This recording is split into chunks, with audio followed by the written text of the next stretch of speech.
Hello guys, welcome back to my channel. আজকে আমি বেগুন রান্না করব। এখানে বেগুন আর আলু কেটে নিয়েছি।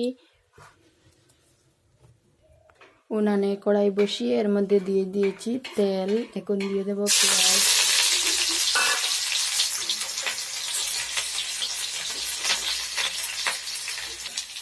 পেঁয়াজ লাল করে ভাজা হয়ে গেছে। দিয়ে দেব কেটে রাখা সবজি,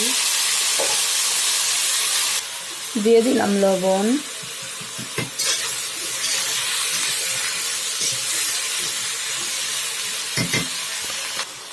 ঢাকনা দিয়ে ঢেকে দেব।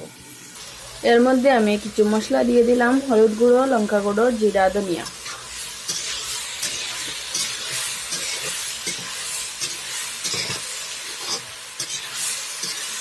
একটু ভাজি করে জল দিয়ে দেব। দিয়ে দিলাম জল, ঢাকনা দিয়ে ঢেকে নেব। গাইস, রান্নাটা হয়ে গেছে, নামিয়ে নিয়েছি। যদি আমার ভিডিওটা তোমাদের ভালো লাগে থাকে লাইক কমেন্ট শেয়ার করবেন, কমেন্টে বলবেন বেগুনটা কিরকম হলো। তো আবার দেখা হবে অন্য কোনো ভিডিওতে। তো প্লিজ আমার চ্যানেলটা সাবস্ক্রাইব করবেন, পাশে থাকা বেল আইকনটি প্রেস করবেন।